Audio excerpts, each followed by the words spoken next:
McIlgrom, who is a full-time professor at the Australian National Centre for Ocean Resources and Security at the University of Wollongong in Australia, specializing in marine and fisheries economics, management, and capacity development.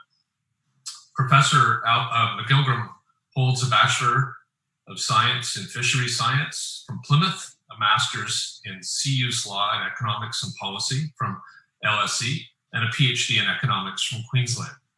His 30-year career in fisheries has been with the Australian Maritime College as a Principal Fishery Economic Consultant and Managing Director of Dominion Consulting, and formerly Professor and Director of the National Marine Science Centre in Coffs Harbour. For over 20 years, he's pioneered short course training for over 800 fishery administrators, managers, and stakeholders in co-management regimes in all states of Australia, New Zealand, Pacific Islands, and the Indian Ocean Rim. Through Dominion Consulting, he's completed over 50 fisheries management projects with marine resource agencies at the state and Commonwealth level. He has numerous journal and peer-reviewed research reports on a wide range of current international multidisciplinary marine issues, including several projects with APEC, including measuring the marine economy in 2005 and the economic costs and benefits of controlling marine debris in 2009 and 2019, which will be the focus of this presentation this morning. He's an advisor to PEMC's GEF Blue Economy project from 2015 to 2018, and he's a board member of the Journal of Ocean and Coastal Economics in Monterey. And without further ado, Professor McIlgrom, it's a real pleasure to have you here, and we're really looking forward to your presentation. Bruce, look, thank you very much for your introduction, and I just want to say hello to everyone. I'm not just too sure how many people are on or listening, but I'd like to run through this presentation, which is of a project here that we have, and I'll just get my slides up here. And is that coming up as a screen? Yep. Okay. I think you just have to hit the full screen. Okay, just the full screen. Oh, looks like it's already on. Yeah, we could see it fine for sure. Right. I have multiple screens here, so it's in full screen in one and not on full screen in the other, but it's preferable to have it full screen. So it should be APEC Marine Debris Study is blue and red. Yeah, that's what we're looking at. The first slide. Yeah, we're not looking at the title slide at the moment. Okay. It says APEC Report delivered. There you are. Okay, you're now on your first. Okay.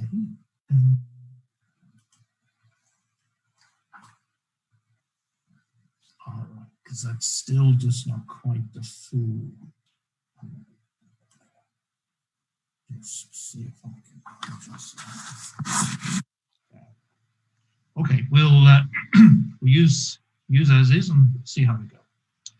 Yeah, well, you can see that you've probably heard of APEC, which is the Asia-Pacific Economic Cooperation. And within that structure, they have working groups that look at various particular issues to do with primarily trade, but there's also issues to do with things like health. And the working group here is called the Fisheries and Oceans Working Group, which for the 21 economies that are in APEC around the Asia-Pacific rim, then this working group has a brief, and part of their brief has been to look at marine debris. And this is an update to a 2009 report which I was involved in, which was called Understanding the Economic Benefits and Costs of Controlling Marine Debris in the APEC Region. And I'd like to acknowledge just my two co-authors here, Dr. Karen Robbenheimer, who's well known to do with marine debris, and my son, who's a PhD student who's assisted with this project. We see that the final report, which came out about a month and a half ago, and here we have some pictures around the Asia-Pacific region, the sort of thing that we're seeing a lot of within different areas. And this would be actually in a beach in Northern Australia, where we have semi-industrial type rubbish to do some of it from fishing, etc. We have a whole smorgasbord of fishing gears. We have a cleanup barge here with the Hong Kong Port Authority within Hong Kong area. And we have various pictures here from out in the Pacific where birds perched. We have some NOAA workers here with a great ball of derelict fishing gear, which they are trying to pull back and get it into recycling. And we'll see that we're seeing that there's more recycling efforts taking place, usually starting with beach cleanups. And this would be an example of a non-government organization doing not just a cleanup, but actually separating rubbish into components so as it can be used.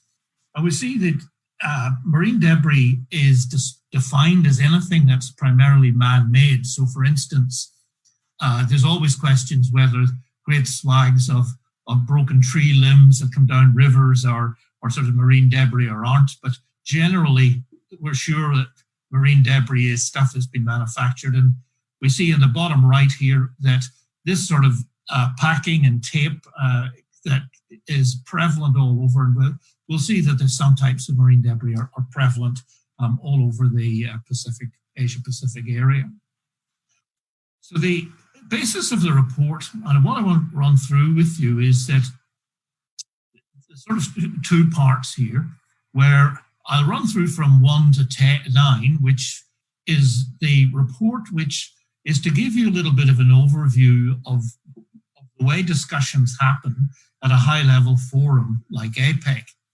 And part of it is that by nature it has to be a sort of top-down approach, because we've got essentially people from either the Fisheries Department or the Environment Department of their various government who are coming together to form working groups to come up with policies.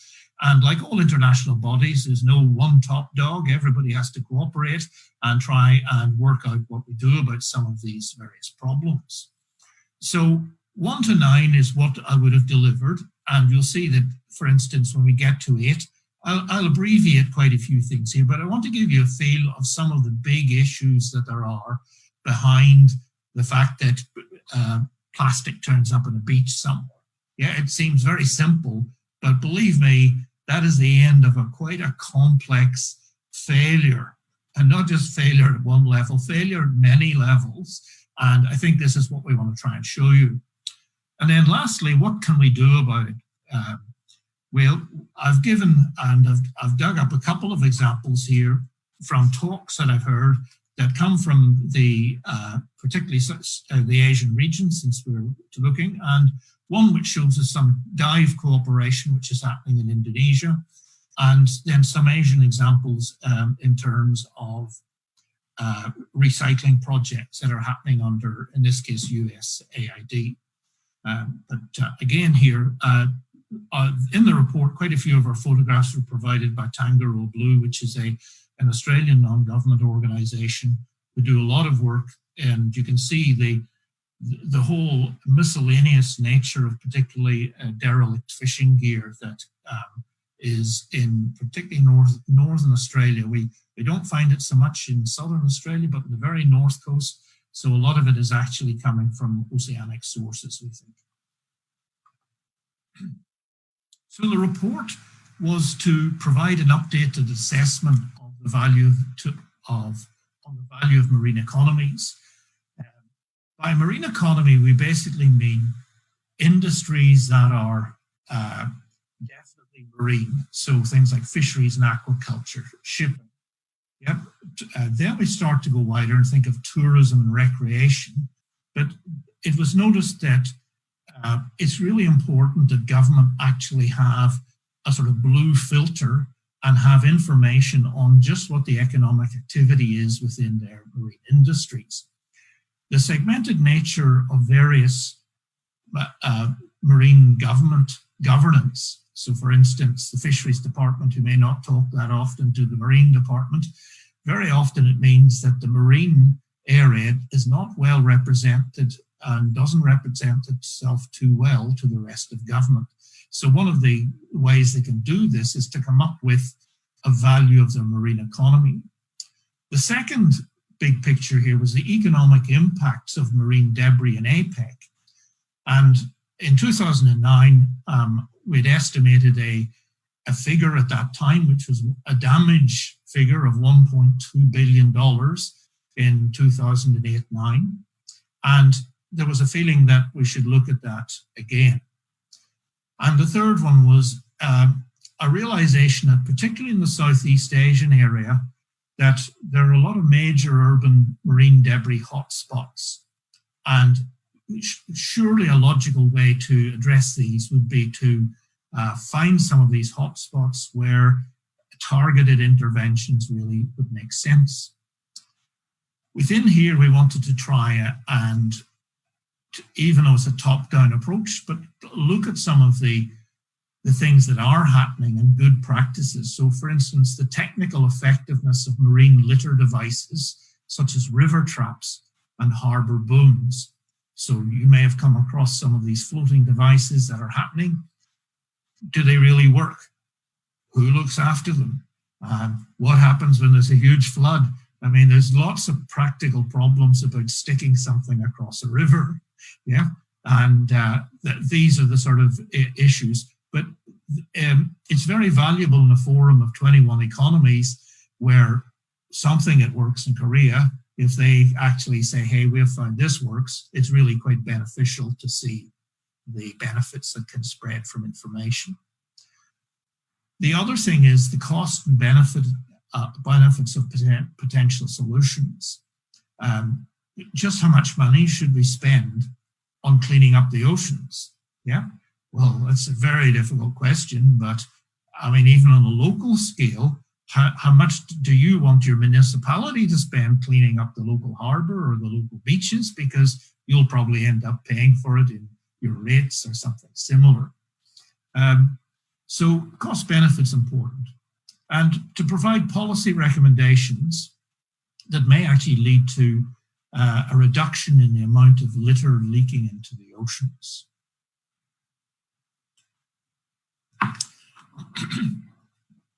Now, this may seem reasonably straightforward, but I suppose economists have a way of making things a bit complicated. So I'll not make this too complicated, but I'll run this past you, okay?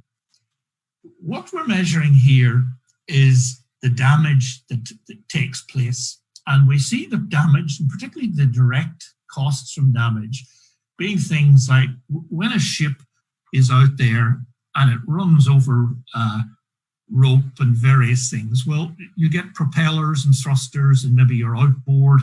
And this is a picture here. You wouldn't believe how many outboards actually run over fishing monofilament.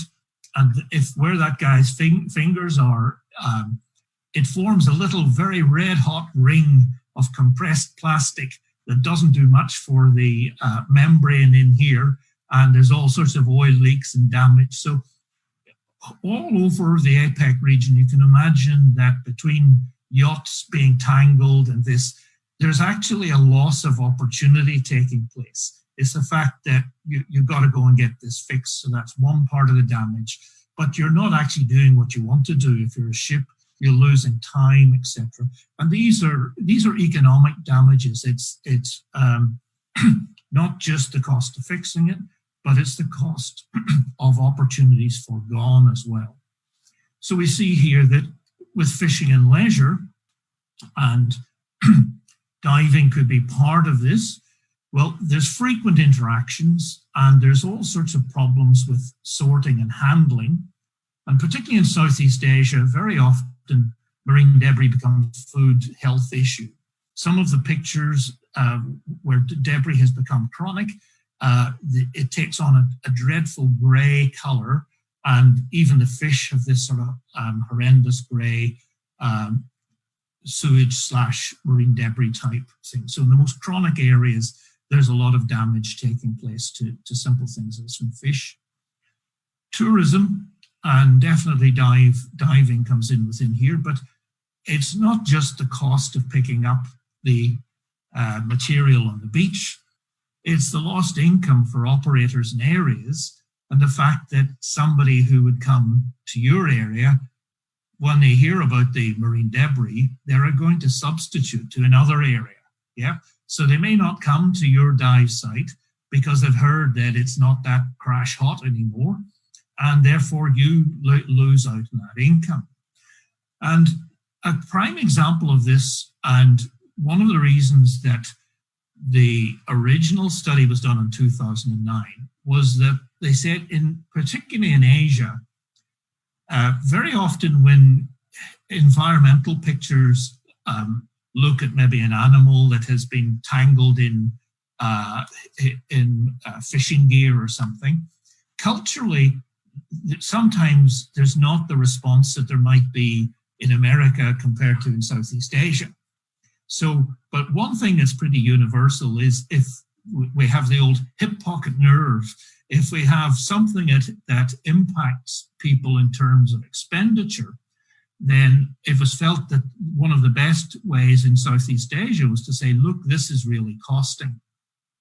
And an example would be we'll come back later in the presentation to the 1,000 islands that are just northwest of Jakarta in Indonesia.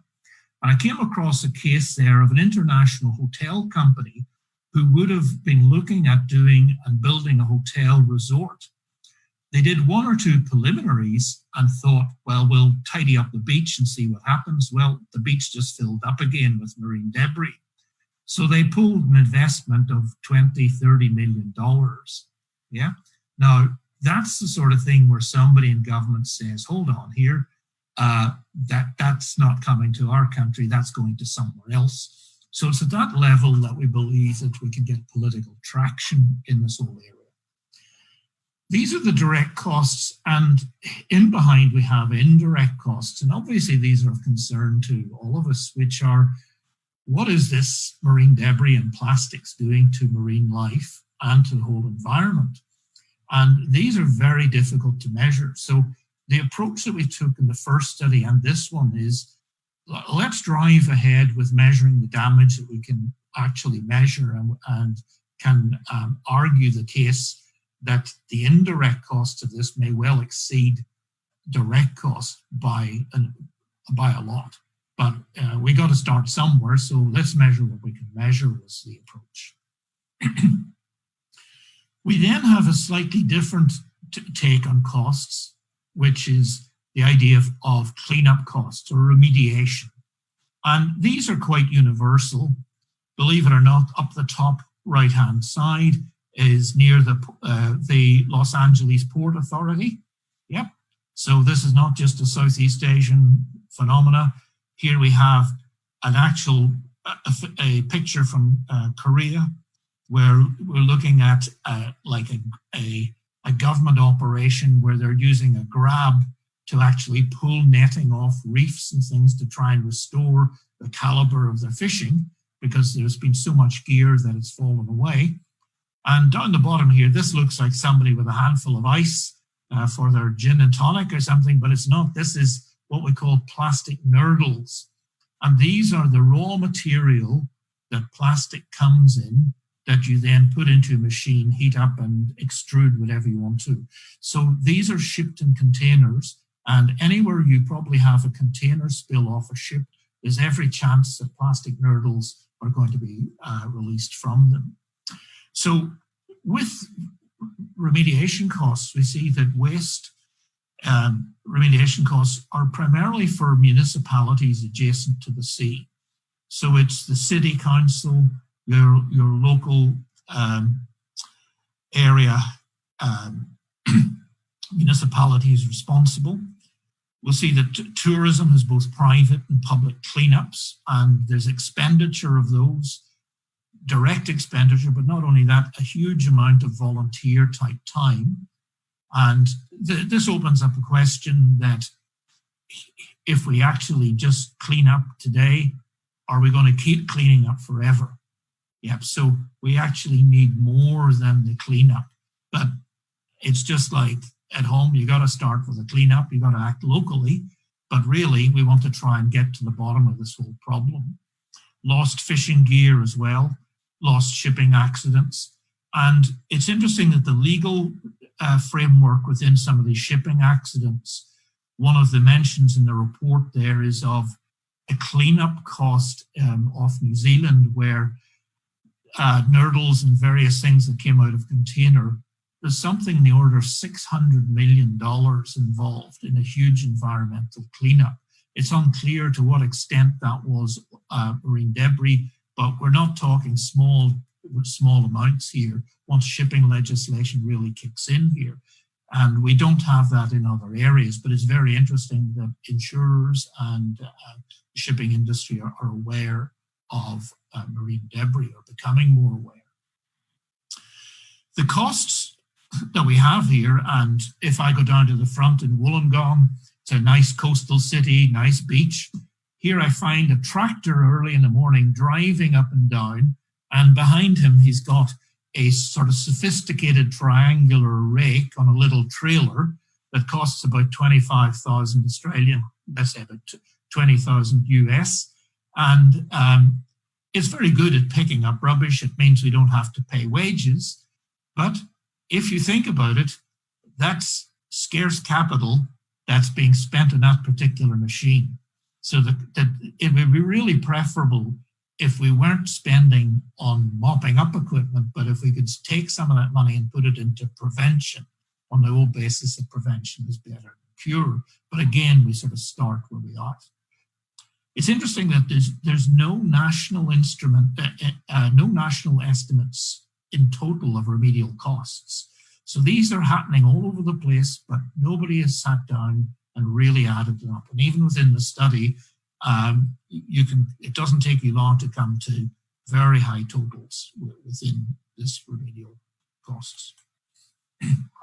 Now, when we come to working a methodology and we're going to try and work out just how much damage might be caused to marine industries, then the background to this was that we take an approach which says, let's measure the value of the marine economy the way national accounts would measure it.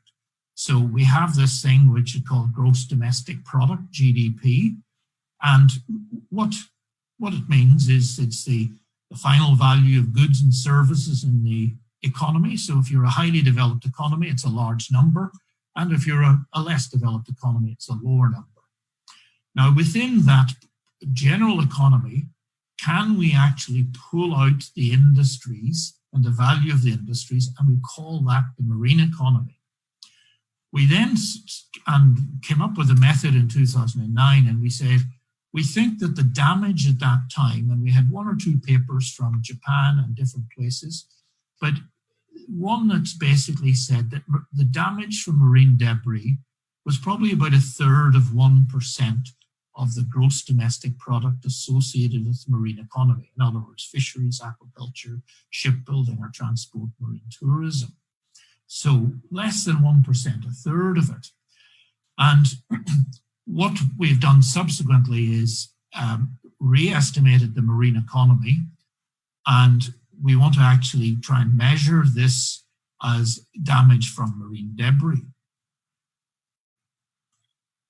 Now, the sort of challenge that we have is that even though all the countries come together and we have this international forum, once we start asking around, you've got to find the right person in government to who's got the data to work out.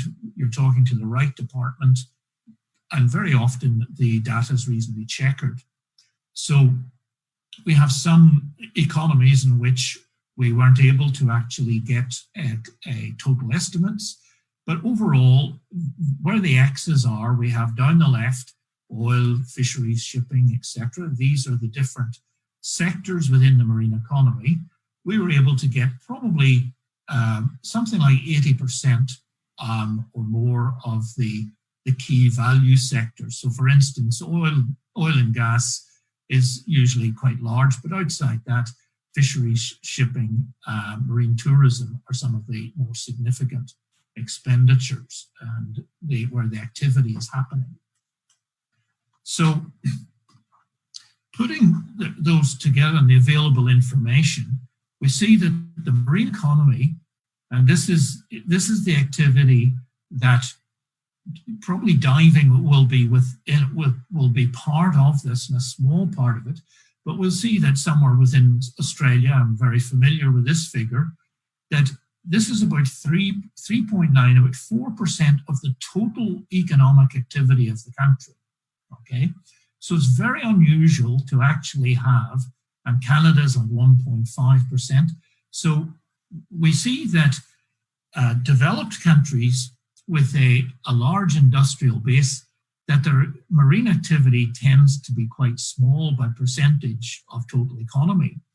But if we drop down to Indonesia, large countries with lots of islands, even Malaysia, Vietnam, Thailand, we'll see that their marine activity as proportion of their national economies is quite high.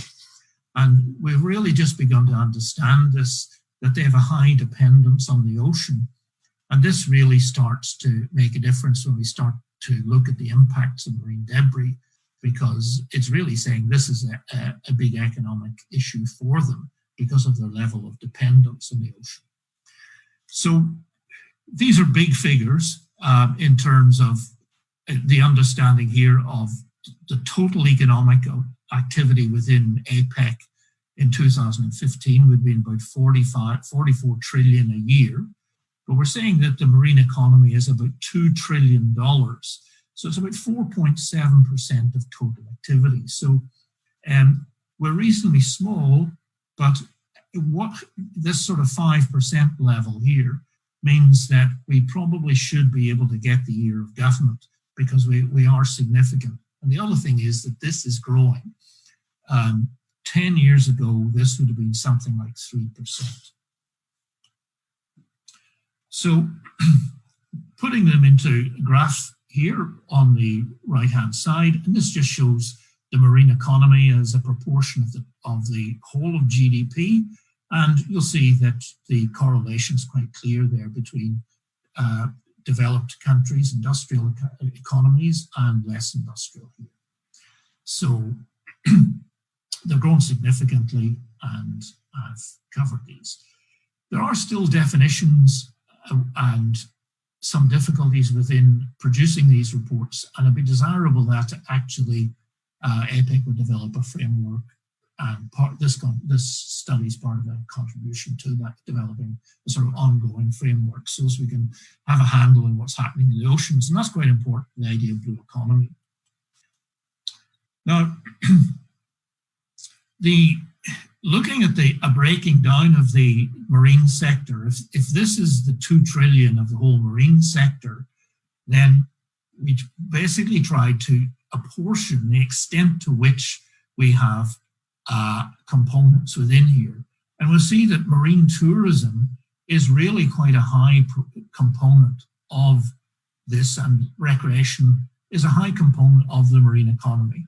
And this has come out, for instance, here in the Australian figures. You'd see that there's something like 22 billion, which, yes, it does include oil and gas because it's non-fisheries, non-shipping, non-tourism, okay? But within here, there is there's considerable importance in the marine tourism, and a large component of that we think is the Great Barrier Reef and the associated marine activity, diving, tourism, etc. But it gives you an idea that we're talking about 427 billion as, I'm afraid I've got one of these automatic light things in my office, the night time, so apologies. We see we're talking about $27 billion in marine tourism, and that's a considerable expenditure. So I think there is an issue here, which I'll talk about later on, where tourism may not recognize the contribution of marine tourism sufficiently. And that's to do with the structure of it. But I think it impacts quite a few of the marine industries that I deal with, the recreational sector, for instance, recreational fishing, or diving, etc., in that government doesn't tend to realize just how important the sea is to people's recreation activities. So whenever we actually looked and took the previous estimates, and I'll explain in the marine debris damage, we came up with an estimate in 2015, which was that marine debris was actually causing about $10.8 billion worth of economic damage per year. And on the basis of different economies, we'll see that it's in proportion to the size of the marine economy. Yeah.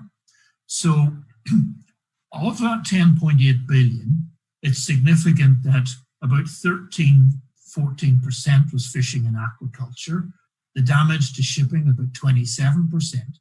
But we have something like 60% of the damage that I believe is taking place from marine debris is actually towards marine tourism. And in some ways, this is the beaches, the perception, the water quality, all through the area. And these are some of the actual figures that we've made. And these are estimates of what we believe that the damage would be, and they're correlated with the previous table here. So with the report, you were able to go through this and have a look at these. And it caused quite a bit of discussion in putting it together, because this is not an actual measurement of damage, for instance, of marine debris coming down rivers, etc. It's actually a method which says if the damage is a percent, or I'll come to the next thing, it's saying that the marine debris damage is, like, generally for these industries about 1% of the marine economy. But for marine tourism, I've quite a few papers that are showing that 1.5% is actually a conservative estimate. So what's been happening in the last 10 years is that the financial impact, I believe, on marine tourism has actually gone up at a higher rate than the impacts on these other industries. The amount of economic damage since 2009 is probably 8 times what it was. And this is grown, the estimate has grown considerably. Now that's driven by 2 things. We have better data, but there's been considerable economic growth in these countries. Some of these countries have had miraculous economic miracles.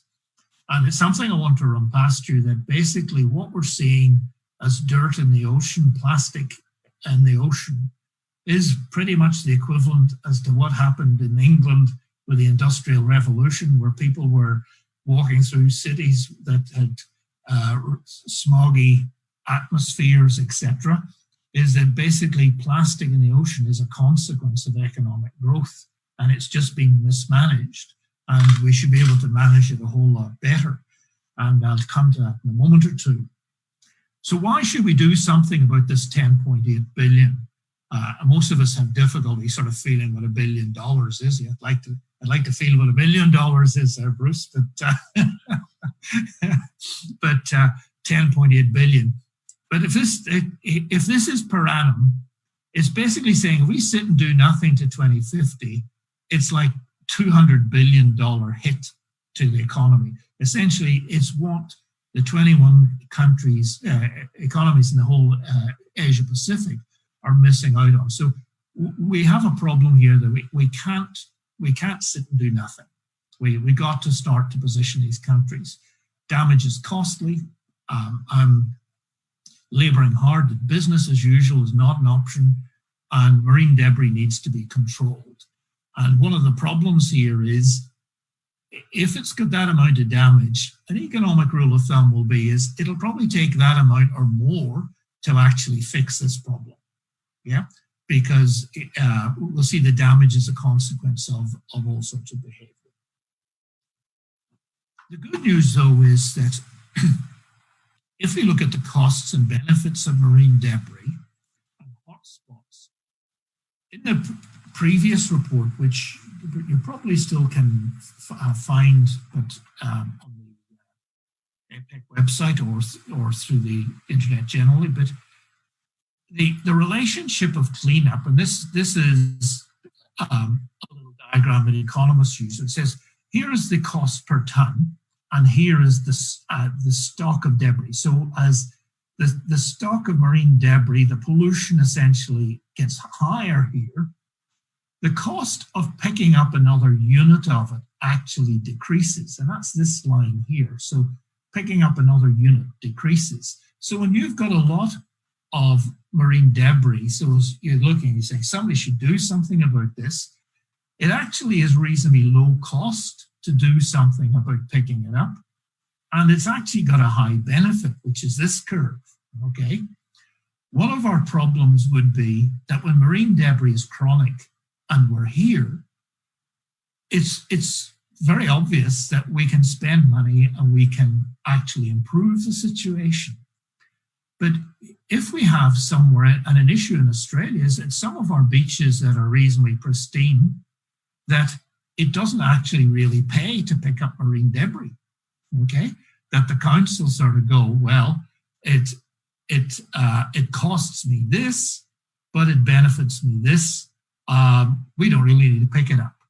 So the economics says there's a crossover point here, which the economics will say it doesn't really make sense to pick up debris when it's at low densities, but it does make sense to pick it up at high densities. Yeah, and that means, and this is the one of the cruel outcomes of pollution economics, is that when we have a virgin situation like the ocean and we pollute it with anything, it's very hard to get it back again, right? Because the costs of getting right down to zero stock again of this pollutant are very high, yeah?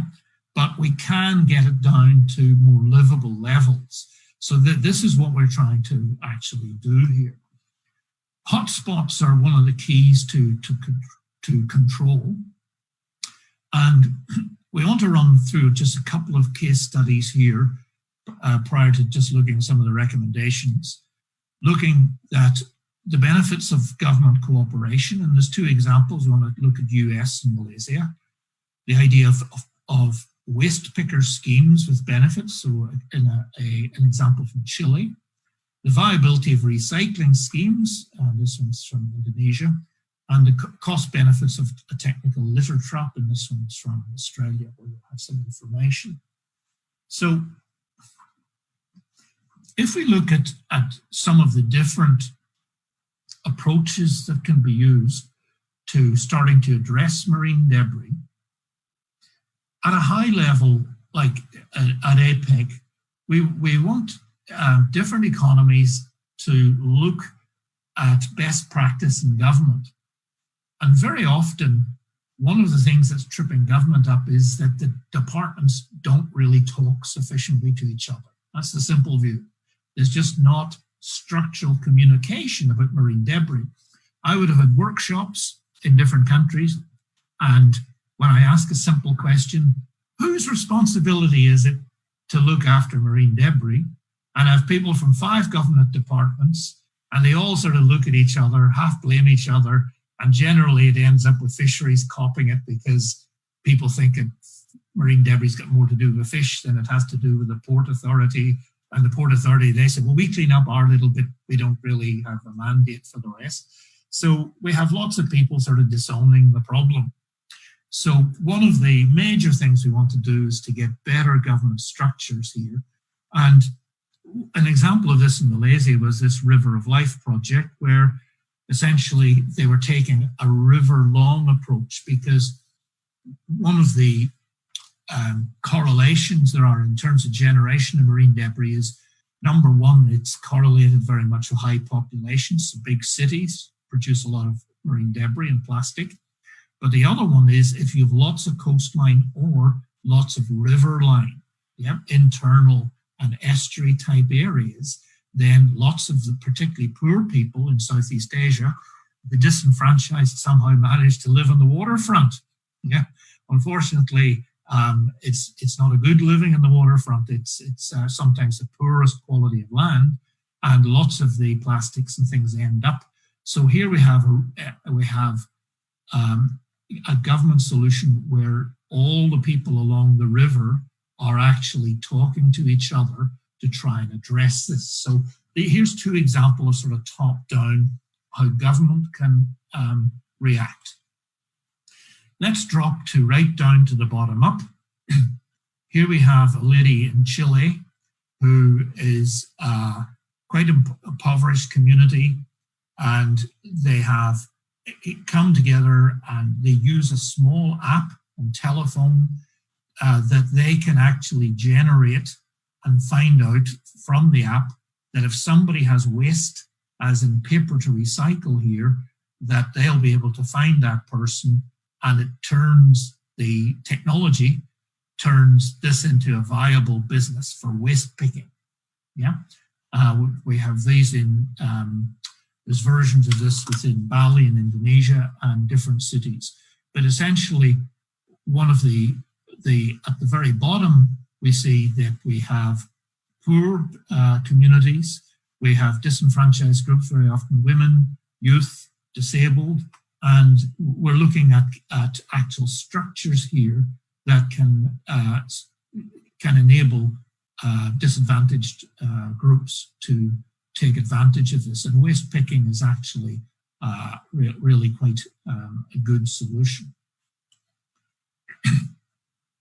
Within Indonesia here, we have an example which you give an outline of in the report, which is to do with taking monofilament fishing nets and actually coming up with a recycling scheme that gives people a living from that.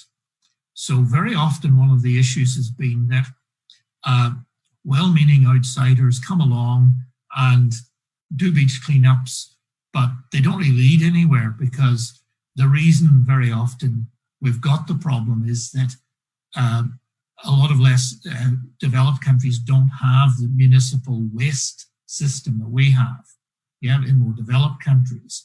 So it actually is a matter of trying to not just identify the problem, but actually build up solutions within it.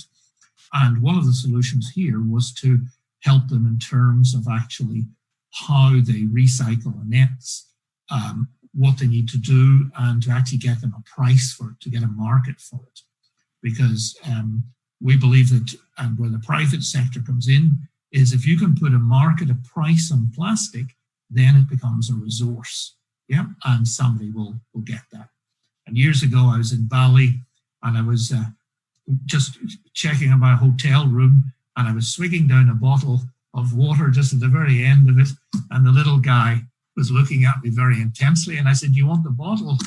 And he said, "Yeah." And it worked out that he was getting about 40 cents US a kilo for plastic bottle recycling. So that's a lot of bottles, but it is a market, and he was definitely very keen to obtain it. We then see we have a litter basket here within Australia, and up at the top of this would be that where we have culverts or drains coming out, it's quite possible to put here various net arrangements to catch. These seem really simple, but part of the commitment to this is that they have to be cleaned. If they don't get cleaned, they back up. And there have been some really unfortunate cases of the net that's across a water flow, backing the water flow up and then causing damage up above, and then people saying, forget this, we don't want anything to do with these traps and things. So there's quite a commitment to trapping and cleaning in these things. In the real big picture, part of our argument is that, as I mentioned, we believe that we're in a big sort of cost-benefit situation to do with the gross domestic product and what we call mismanaged waste. Now, in any society, what we find to do with environmental degradation is that if we're in a situation particularly of poverty, as per capita income grows, we see that there tends to be a lot of pressure on the environment, but there does come a point where, due to several things, where economists called Kuznets basically postulated that economic growth enables economies to address waste and improve environments. So we actually have a turning point where we come over and come down here. So we're actually seeing that quite a few of the economies have had, in Southeast Asia, have had high levels of growth. China, Malaysia, even Vietnam, and it's not just 1 year of 3% or 5%. Sometimes it's 20, 30 years of quite high growth rates. And what we predict is that there will actually be more of an incentive to turn around to actually monitor this. The other thing, though, that's of concern within the APEC region to do with higher gross domestic product and lower gross domestic product is it makes sense to actually trade marine debris or debris, as in plastic. So we've seen in the last 5 to 10 years that China would have been the recipient of a lot of the world's debris. And due to the problems that they had with recycling it, they basically stopped taking it. And so there were quite a few other countries, Malaysia, Vietnam, that have had that trade debris that it's gone to them. Now, this gives them an economic opportunity, but the issue that's always within here is that the debris can be tainted with things that really shouldn't be in there. And quite a few countries, Australia, Canada, US, have all had containers of debris sent back because they haven't been properly sorted, etc. So these are some of the limitations that will stop us reaching better environmental outcomes. So what we're suggesting towards APEC at the sort of high level area is that we actually, what we think APEC should try and do is create an enabling environment.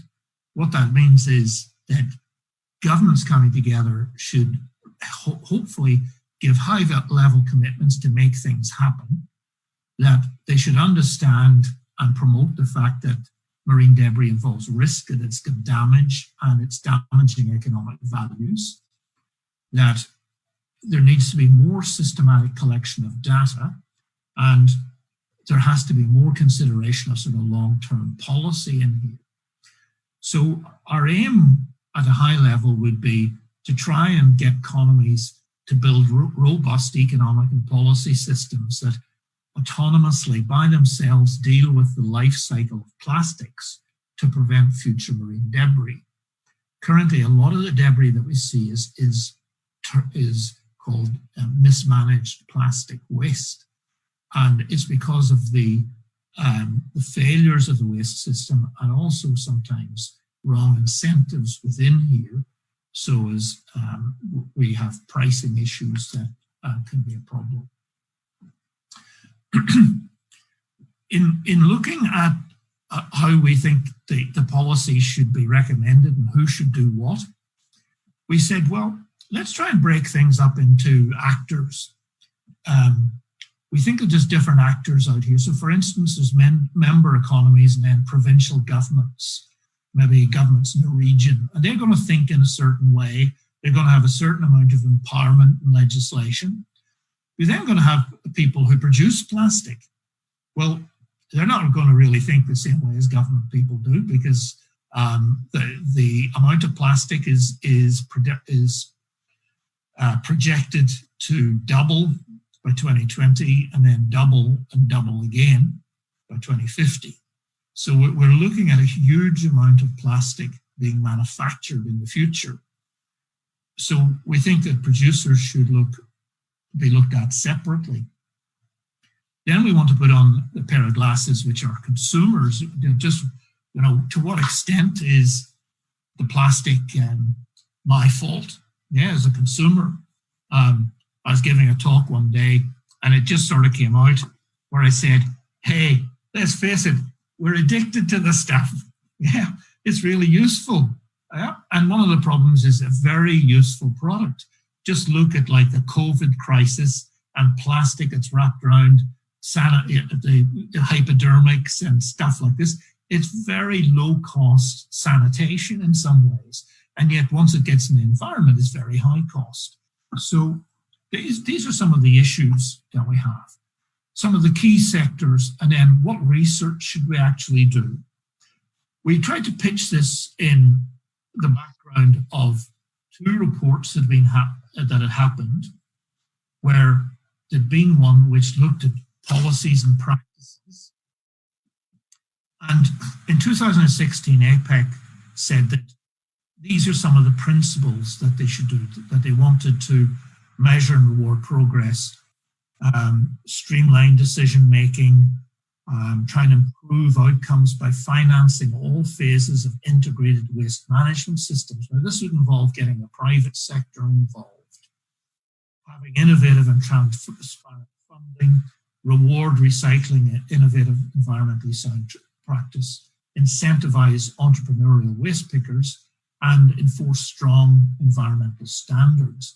So these principles were put down, and part of what we're trying to do is build on these. So APEC then came up with 4 headings here as part of what they call the roadmap on marine debris, which was adopted last year and is going to run for the next few years to actually guide how the whole process goes forward.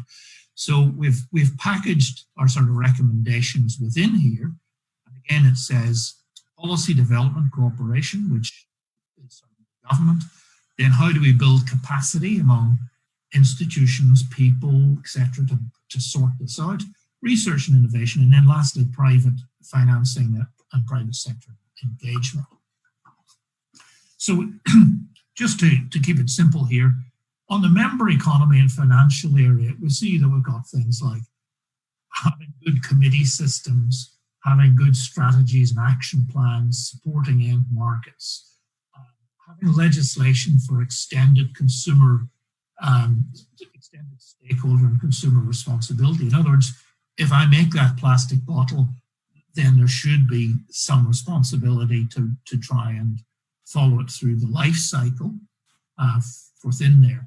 Legislation, taxes that could be applied, environmental regulation should be stricter in plastic, and looking at not just regulation, but also economic incentives to engage the private sector in here. So once we look at the producer, we see that these extended producer responsibility schemes initially seem to the producer that it's going to cost them a lot of money. Well, they begin to realize that they can actually, extended producer responsibility schemes can actually not necessarily cost industry money, but if they're clever, they can change the product design, the amount of waste, and they can actually get consumers to bear some of the costs as well. So we see there's issues to do with labeling, and there's also issues where producers can save costs and can help with recycling, where they can use reverse logistics. So for instance, where a vessel is taking goods in one direction, let's say, and as an example, the Pacific Islands, where the shipping company, Swire, has an arrangement where there's actually plastic that can't be buried in the Pacific Islands being taken back to other places for treatment. So these are some of the what are called backloading opportunities that could actually be in place. With the consumer, we're always after some form of behavioral change. Is it through education, sort of pay-as-you-throw schemes, having deposits or returnable points or drop-off points for collection? But we basically need various political engagement within here with lobbying policymakers, council members, etc.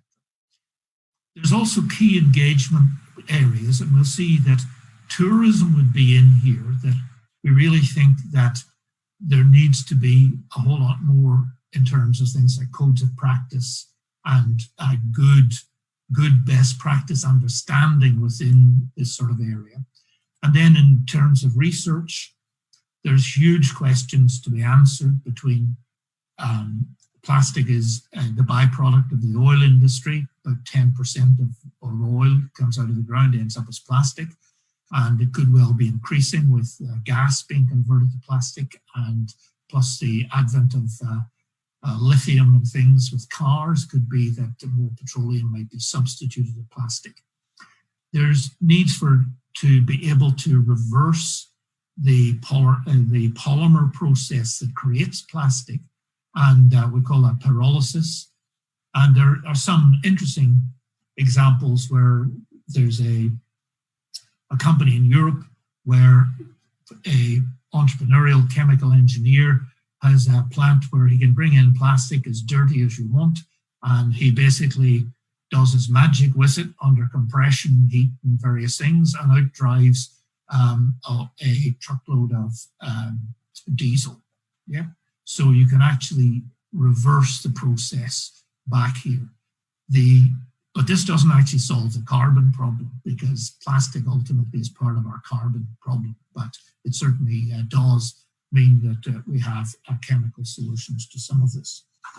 So just in terms of our sort of last slide, in terms of the presentation of the first part, which is just the general report, is we were promoting here the whole need to realize that a lot of what happens in the ocean is merely the result of failures on land. Yeah? There has to be much better management of waste on land. That investment is needed, and there's a lot of thinking is going to be needed to get really good investment into recycling and plastic collection. There needs to be a lot of awareness of the economics of it to work out why you really want to do this, and the costs of it. Currently, the big picture is that the ocean is bearing the cost of this waste, and that's really because the system's failing. We need to put a circle around it and say, hold on, we need to absorb these costs and have better systems here. We need to improve knowledge with the computer age and remote sensing. We now can actually build databases of where marine debris is, where we think the likely hotspots are, where they would be, when they would be. And part of what we need nationally would be coordination of when you could actually get the best bang for buck by cleaning areas, etc., and taking large amounts of debris out at least cost per unit. So there also needs to be standardized reporting on the whole idea of production, consumption, treatment of wastes, and trade in wastes and plastic. Because it's a waste industry, we found that a lot of the information on it is actually reasonably hidden, and it wasn't really set up to be fully accounted for, and this needs to change here. We also need to see better institutional arrangements to try and help developed countries helping developing. And lastly, waste and trade agreements. There's definitely a lot of work can be done there, and you'll see that trade and waste will continue to be the sort of thing that'll hit the newspapers once in a while, because it is an issue as to how rich countries will do this. And it's not that in Australia we had a knee-jerk reaction which said, a Prime Minister said, we should process all this all ourselves. And I'm holding my head because I'm saying, no, the idea is that trade, if it's well done, can actually help less developed countries. Yeah, it's our responsibility to make sure the stuff is clean and well sifted before we pass our problems on to somebody else. We want to pass on an opportunity, not pass on a problem. So I think that's part of it here.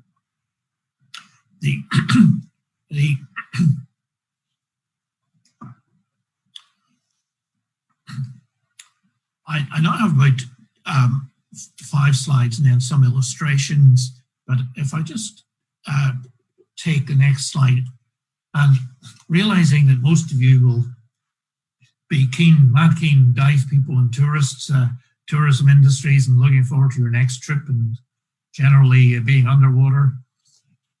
What can we do about all this? What can you do about it? Well, I think one thing is to realize that the dive sector is part of the tourism industry. In my experience, the tourism sector is not particularly mindful of marine tourism.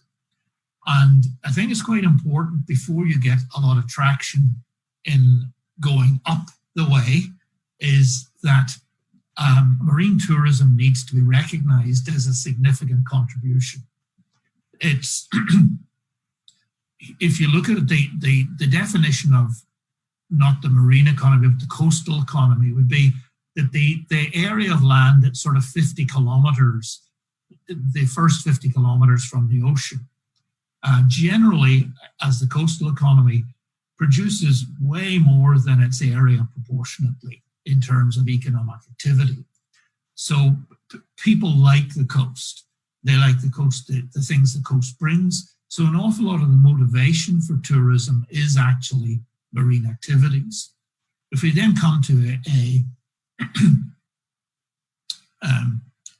enthusiasm behavior in terms of dive, recreational fishing, whatever, then we see that there's negative impacts brought by marine debris. Now, I think the way that you sort of got to start in this, where you start where you're at, and you've got to progress bottom-up marine debris initiatives. And we want to give you a couple of examples of this.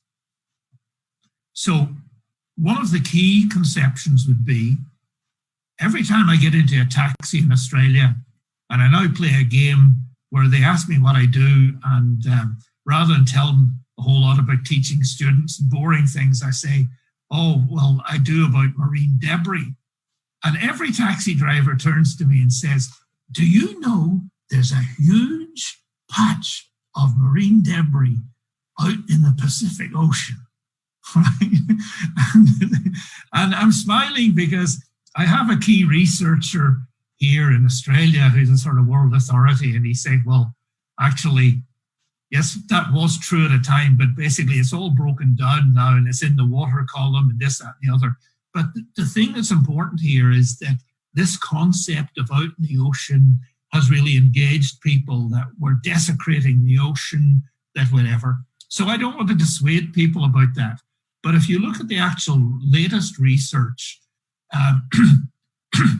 the action correlation is that if you've got a dive site and you've got a city, a mega city in Southeast Asia that's 50 kilometers away, you're not getting rubbish from the middle of the Pacific Ocean. Yeah, it's quite clear where the rubbish is coming from. It's coming from the very large city that's adjacent, or from the communities generally around. And you can draw a curve, an attenuation, yeah, sort of top left, bottom curve, which says the further you get away from that city, then the less they will be, okay? Now, obviously the ocean lapping back and forward can change the pattern of marine debris, but what I found is that if people really believe the ocean bit, it stops them from realizing that if we can get in, that you start to generate something on your dive site, you generate awareness in the city and start to try and connect things, then that's the sort of way forward. So influencing municipalities and the private sector in specific community reduction, okay? So the municipalities, in my experience, are very often the forgotten people of this. The federal government authorities, or even the state-dependent or provincial government, very often I've got somebody sitting at a desk who's sort of trying to manage the issue. But in the municipality, there's somebody in the city who literally has got the garbage trucks and various things, who's sort of saying, you know, this is costing us. What do I do about marine debris? Very often he doesn't even split into marine. He just tells one guy, swing down to the beach and clean it up there because the tourist season's about to start, or something similar, okay?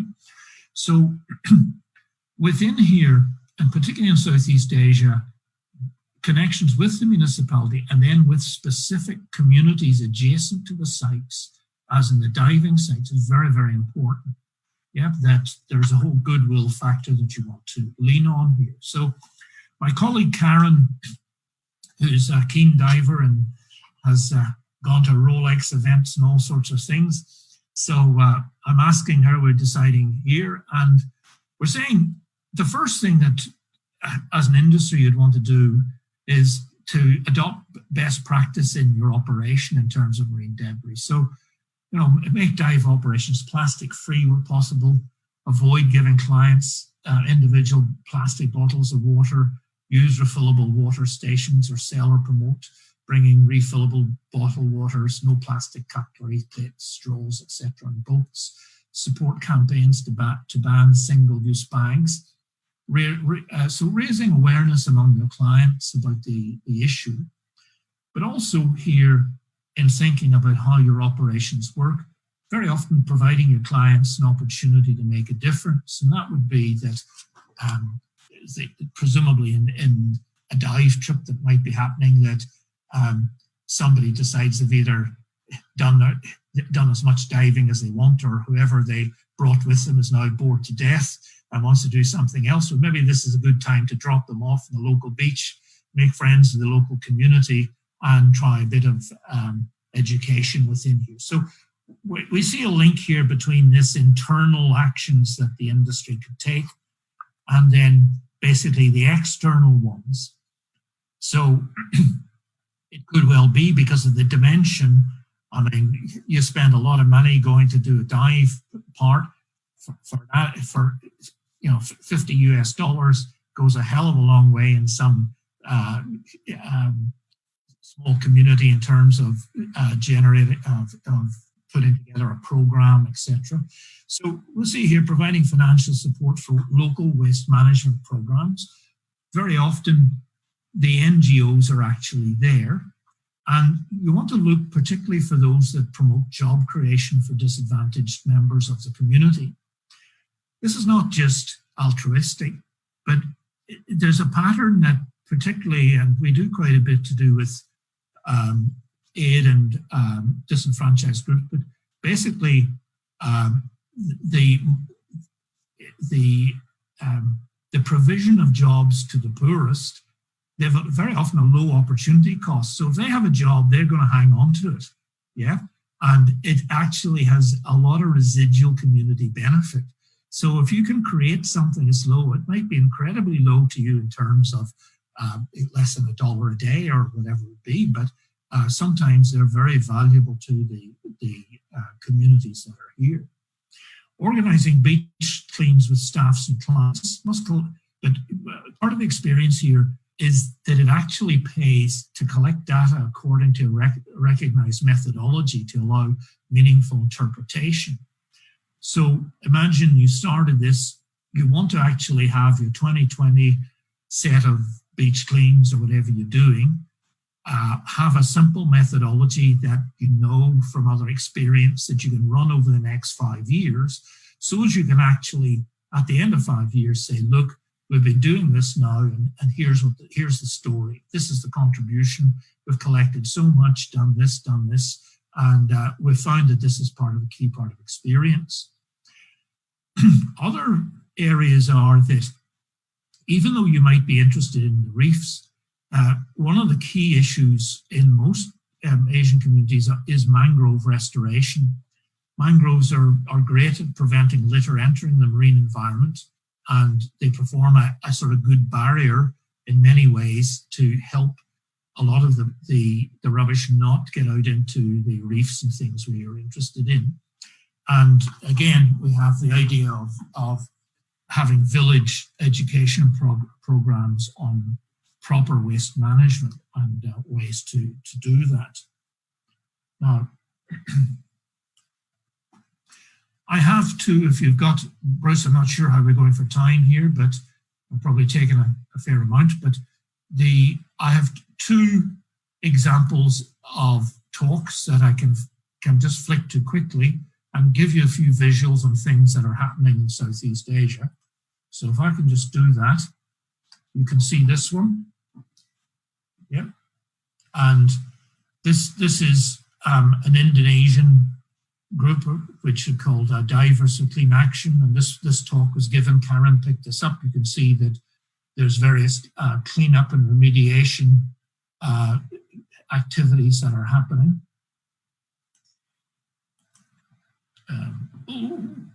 Sorry.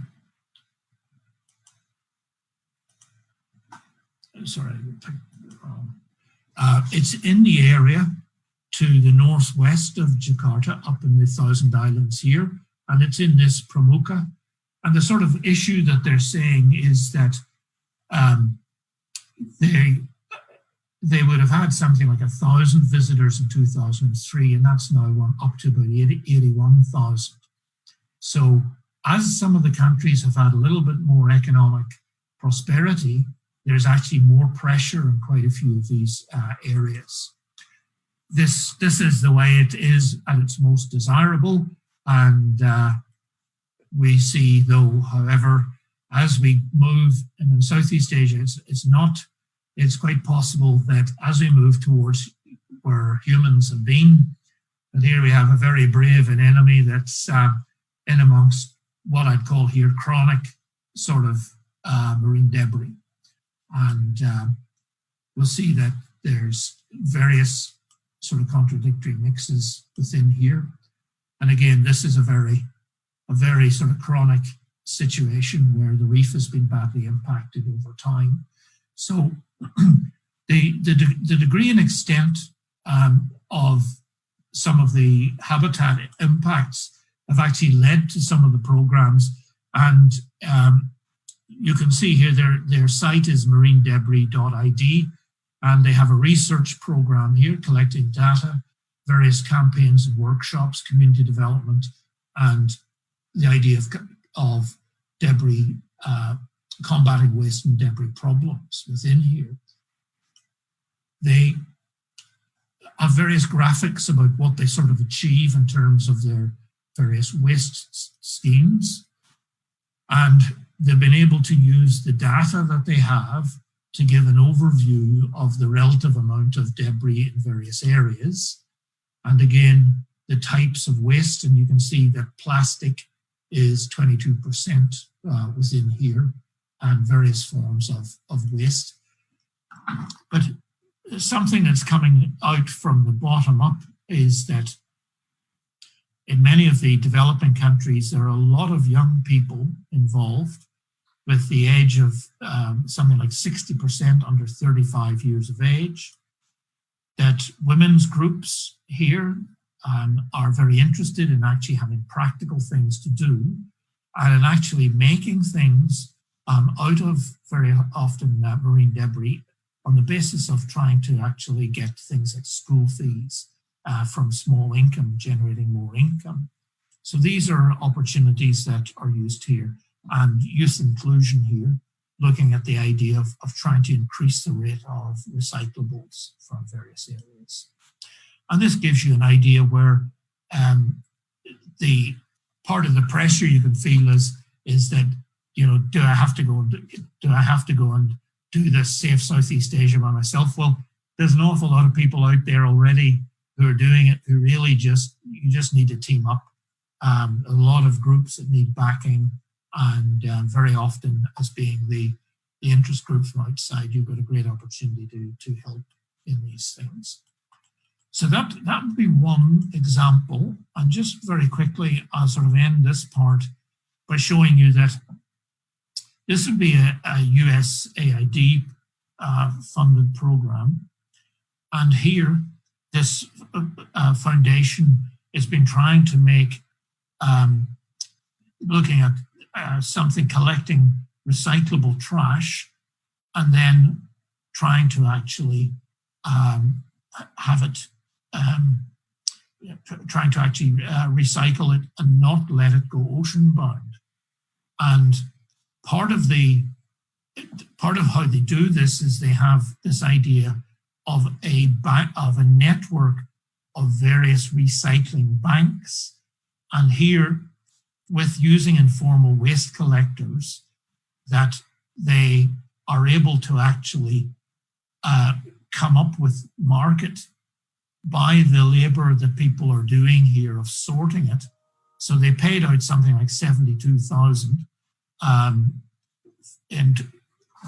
various salaries, and they're distributing funds to the community in respecting of purchasing the recyclables. So it's basically a value creation proposition. So here we have, at the more organized end, when they put it together, that they've got lots of people who are essentially like shareholders within it. They've got various managers, almost 2/3 of them are women, and they've got high women activity within the sorting areas, and various craftsmen activities where they're making crafts out of some of these, and they're also making products such as, I'm not too sure what is the other presentation, but there's also plastic products you can make, such as bricks and various other items from there. So those are just a sample, and well, just thank the authors for those particular examples. Bruce, look, just over to you. Yeah, well, thank you so much, Professor McIlgorm, and fascinating study. I think we could probably do 3 sessions just on the report itself, but I really appreciate you taking the dive, if you will, into the topic for diving tourism, because that's been extremely helpful. I can confirm that both the 2009 report and your most recent report in March 2020 are both available on the APEC website. So that's something that Nora, I'm sure, can share with the audience. And the session's been recorded as well, so hopefully that'll be available to folks. I thought I'd use facilitator's license, and I know the chat room is available to folks to pose questions for you. But I thought I'd kick us off. We've got a few minutes for questions. Maybe if you could give us, I know you mentioned during your presentation about APEC's request to update the 2009 report. They're an economy-wide cooperative as an organization, so they deal with everything from energy to tourism.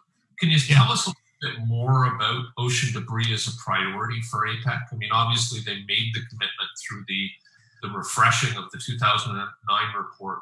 Where does this issue sit? Is it something that's sort of high on the radar in terms of their interest? Yeah, look, it is. And I suppose, like most international organizations, you sort of have to work within the structures that are there.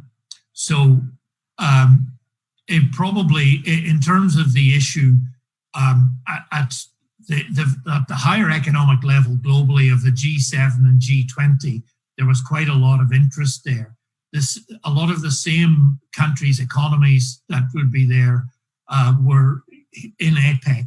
So in this particular case, it would have been the US that would have funded the study. So they would have gone to the Fisheries Working Group, and this is an Ocean and Fisheries Working Group. So this is the area within APEC that actually would address this particular issue. Now, very often reports can be done, and then APEC decides other things come along, other priorities. Now, what has happened, and this is where we talked about the roadmap, is that this report would actually have sort of come into the actual roadmap. So the ministers that come and meet in the APEC meetings basically would have taken this on board at the end of last year and early this year, and sort of said, we adopt this. So part of now is that there'll be a commitment through time, through the APEC process, to actually run with this. The reality of that is that, like any of these cooperative areas, some nations sort of take it and run with it more firmly than others, and others don't. So it's very hard to predict exactly where it goes to in terms of action. But very often, I think what's the pattern that you can see is that any of the economies that are having issues with this, that have either trade experiences with marine debris waste, etc., they're starting to realize that they can't avoid this, that the fact that it's costing them, that politically they have to do something about it.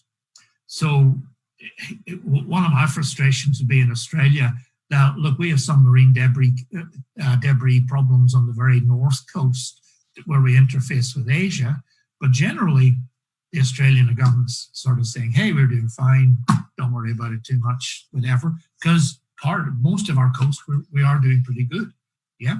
So, but that's not the situation in many of the countries. And in places like Vietnam, this is a problem about people's welfare, health, etc. So it's significant. And that's where I think there is an onus in some of the, well, you see USAID have been there trying to work out what are the appropriate ways to try and promote this, addressing this problem in Southeast Asia. You mentioned during your presentation on a couple of occasions about the blue economy, and just to link it back to the conversation around educating sort of governments and policymakers. We did do a session on blue economy, which was a follow-up on the partnership event. I think it was last week or the week before that Nora had put on the agenda. Can you tell us a little bit more about why you think the blue economy framework is important to plastics and to the policies and different things that need to be put in place? Yeah, the picture, I would have been around basically when we looked at this whole idea of the marine economy. So as of about 2010, the concept of blue economy was essentially added. And what it really says is, let's get a bit broader in terms of some of the emerging industries, some of the innovation, but also the need to actually realize that if we push towards economic development, we've got to make sure we're not doing it at the cost of the environment or the cost of social injustice or whatever. We want to try and have a better integrated balance of these. Now, I suppose there's very little sort of written integrating the blue economy and marine debris, but I probably need to sit down and write something, Bruce. But basically, to me, an awful lot of what people aspire to in the blue economy, and if we're looking for that increment of growth, my intuition says that marine debris is getting in the way of being able to grow things. So if I said to you, let's grow diving, the diving industry in Southeast Asia, you'd say, well, there's a layer of debris across quite a few sites, whatever. So it's just compromising some of our aspirations within blue economy. Yeah, because it's just a layer over it there. So I see it as being a bit of a blanket that'll get in the way of the blue economy. Whenever we actually really start to say, what does this really mean? I think we'll realize that there is actually efficiency in getting rid of marine debris to start to realize better environment, etc., better welfare, so to speak, from the ocean and using it. Yeah, no, that's a great point. I can't help but think that John Thett will be reaching out to you after the presentation, because I know he and the folks at ADEX, the growth of the dive industry is one of the key features of what ADEX attempts to do annually in their different conferences. Yeah. I'm sure that'll be coming. Just a shout out to folks again, if you have a question, to please post it on the chat. And if Alphonse can give us a 2-minute warning when I think we're getting close towards the end, but if he can give us a warning just so we can wrap up. I still have a question, and I don't see one on the chat board. So one of the issues, and you mentioned all the different actors that are currently either through beach cleanup or through reclaiming ghost nets. There are non-governmental organizations. There are different actors out there that are attempting to do things.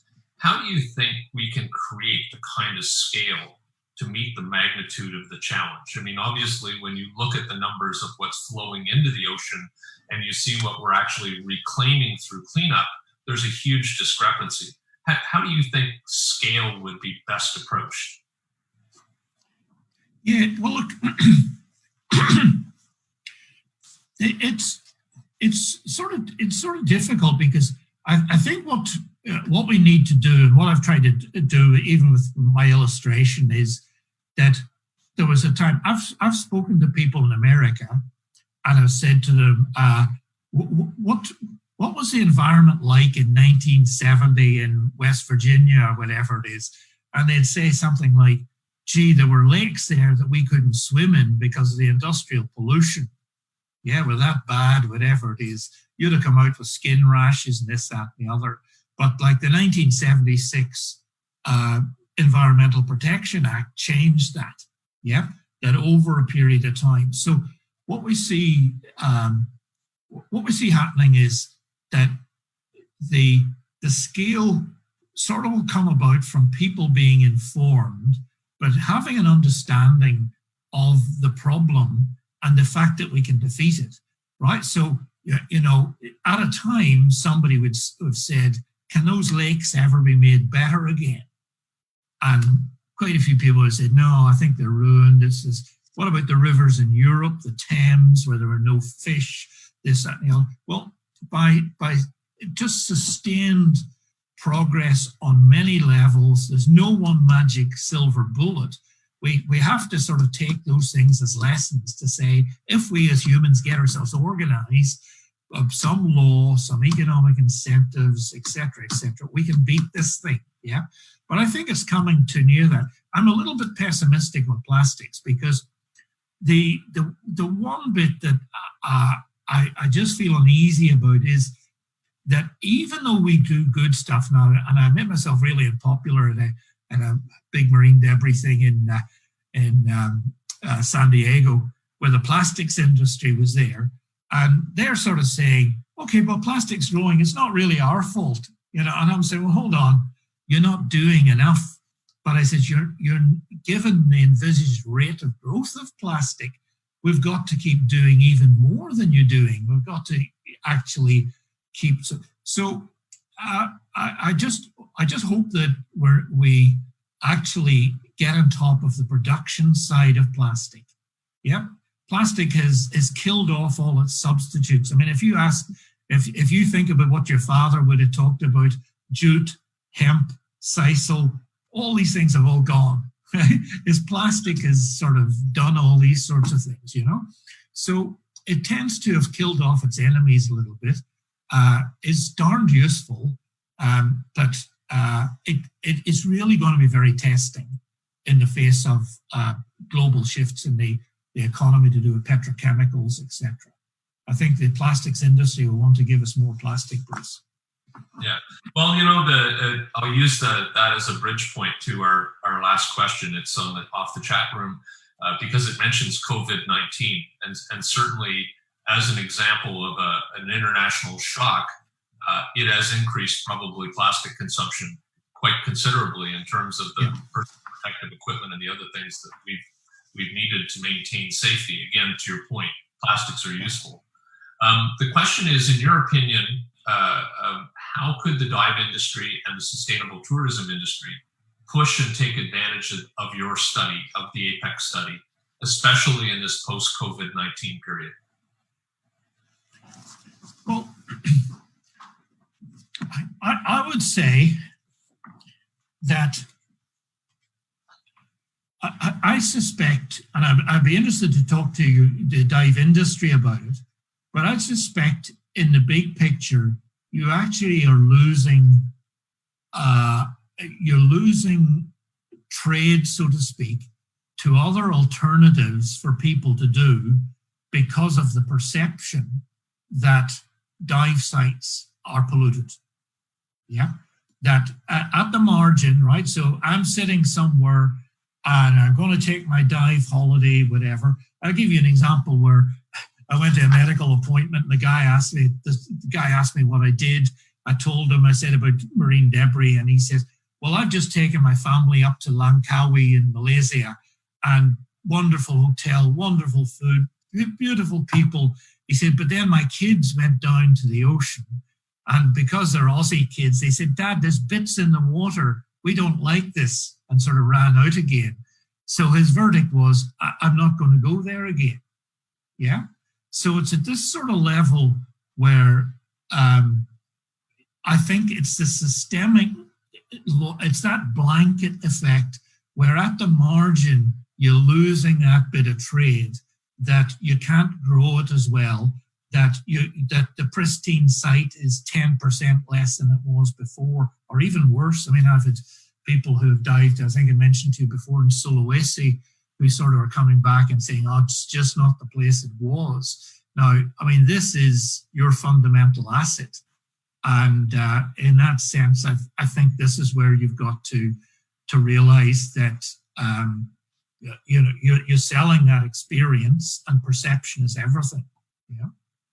Well, I think that's a perfect segue for us to close on, Professor McIlgorm, because I think one of the things that we certainly are interested in doing through the Ocean Partnership is convening that conversation with the dive tourism industry.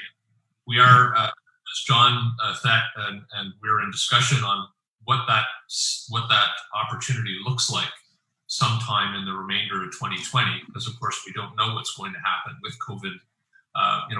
Will travel be lifted? Will people be able to come together? But we certainly want to create that opportunity to bring you together with the industry again to have that conversation. So not looking for a commitment from you today, but certainly for folks on the line, stay tuned. This conversation is a critical conversation to have. As you pointed out, when it's a pain in the pocketbook, it's important. And this is a conversation that I think needs to be taken forward with greater representation and input from the dive tourism sector. So I want to thank you, Professor, for a fabulous talk. The report is amazing. Please go to the APEC website and have a look. Both the 2009 and 2019 are there. And certainly there'll be more coming from John Thet and the team at ADEX in terms of what that conversation looks like. So I'll give you the final word to close us out. Yeah, look, just thanks, Bruce. And look, I think this is really, it's an issue where everybody, a little bit of effort and awareness can go a long way. And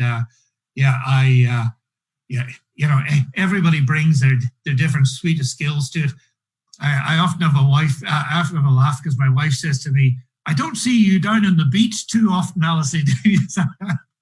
And I say, but I'm an economist. I said, when I look at the beach and think, I think it's a failure, I said, I attack it in a different way. So we all do our little bit. Thanks very much. Well, thank you so much for your time and effort, and thank everybody for listening and participating. Okay, thank you very much. Good night, people. Take care.